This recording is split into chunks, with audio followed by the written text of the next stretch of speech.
Olá, queridos. Sejam muito bem-vindos a mais uma videoaula. Aqui é o professor Marcos Oliveto.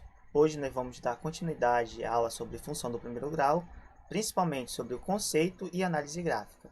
Se inscreva no canal, dê um gostei no vídeo para ajudar a divulgar e vamos à aula.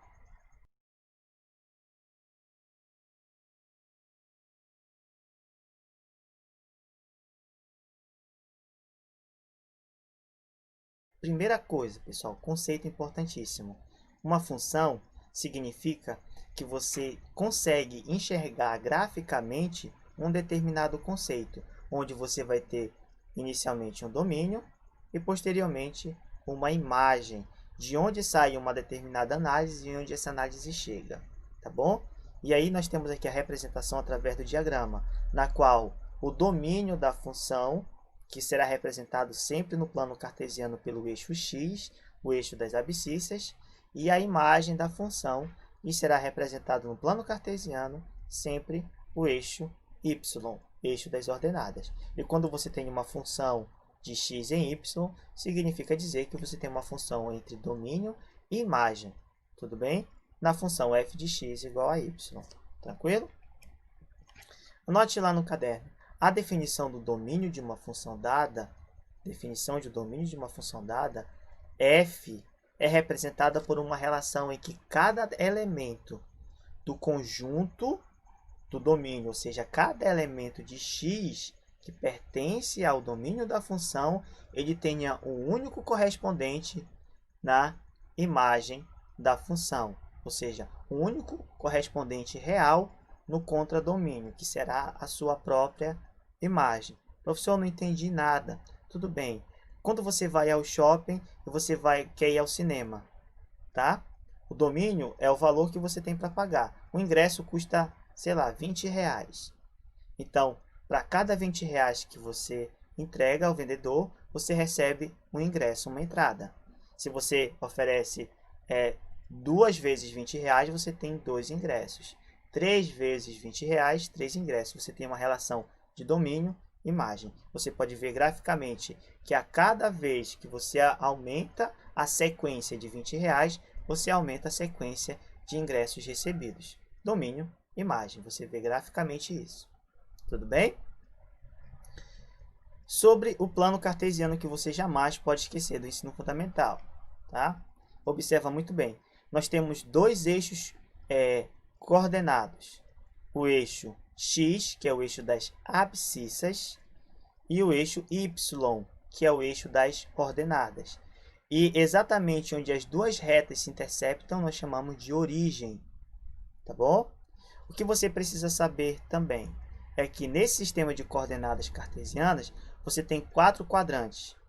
Quadrante 1, quadrante 2, quadrante 3 e quadrante 4. Uma outra coisa, no eixo x, tudo que está à direita da origem é positivo, tudo que está à esquerda da origem é negativo. No eixo y, tudo que está para cima do eixo y, eixo das ordenadas, é positivo, tudo que está para baixo das ordenadas é negativo. Tranquilo? Voltando à relação lá do cinema, para cada R$ 20 que você dá, você tem um ingresso, a gente está falando de par ordenado, x e y. Tá? Nesse caso, se eu pegar, por exemplo, esse ponto x, y, tá? Eu tenho uma relação para o eixo x e uma relação para o eixo y. Então, eu teria um valor de R$ 20 para o eixo x, que é o meu domínio da função. Em contrapartida, eu receberia um ingresso, que é a representação para a sua imagem xy. Bem tranquilo, né? Não esquece, pessoal, aqui foi um erro de digitação, tá? Esse A junto com os dois S. Não esquece, pessoal, produto cartesiano ou par ordenado, você sempre vai ter o valor do domínio e a imagem. Sempre vai ser x e y, sempre x e y, tranquilo? Uma outra coisa que você tem que anotar no caderno, tá? Muito importante que você tenha essa relação que eu vou passar para você agora. Primeiro, eu estou mostrando para você uma função f de x igual a menos x mais 7. Tá? Nós já sabemos que o a vale menos 1, que ele está acompanhando o x, e o b vale 7. Tá? Sempre que o a for maior que zero, na função genérica f de x igual a x mais b, deixa eu ver se eu coloquei aqui, não. Na função f de x igual a x mais b, sempre que esse meu a que está acompanhando o x ele for um número positivo, ó, sempre que for um número positivo, a gente vai ter uma reta crescente. Ó. Ela pode passar por aqui, por aqui, etc. Tá? A gente vai ter uma reta crescente. Nota lá no caderno. Se o a for positivo, maior que zero, quem acompanha x for maior que zero, eu tenho uma reta crescente. Tudo bem? Ela pode ser em qualquer ponto, sim, pessoal. Ela sempre vai estar subindo. Ela pode ser mais inclinada, menos inclinada, mas ela vai ser uma reta crescente. Agora, detalhe. Se o a é positivo, eu tenho uma reta crescente. E se ele for negativo, eu tenho o quê? Exatamente, uma reta decrescente. Tá bom? Se o a for menor que zero, nesse caso aqui, ó, o a vale menos 1. Automaticamente, eu já sei que eu tenho uma reta decrescente, no plano cartesiano, tá? Uma reta decrescente. Coloque isso na cabecinha. Uma outra coisa, pessoal, sempre que o meu b, tá? Sempre que eu tiver o meu a igual a zero, tiver somente b, f de x igual a b. Por exemplo, se aqui eu não tivesse esse menos x, se fosse apenas f de x igual a 7.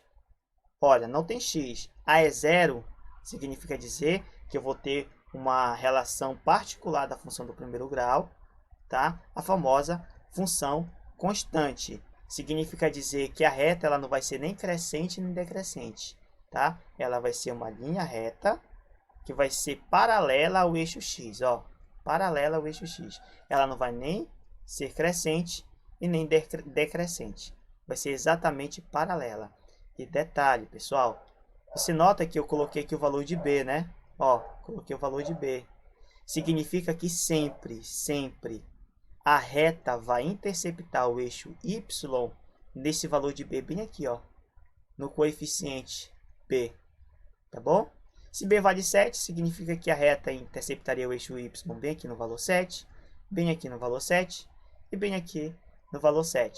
Se eu tivesse o b igual a 3, significa que a reta interceptaria o eixo y no ponto 3, aqui no ponto 3 e no ponto 3. Tá bom? Tranquilo. Show de bola, né? Espero que vocês tenham gostado da videoaula. Gostaria de agradecer mesmo. Um forte abraço. Se inscreve no canal se não é inscrito. E o referencial teórico que eu te dizei está embaixo na fonte para você. Tá bom? Forte abraço e até a próxima videoaula. Tchau, tchau.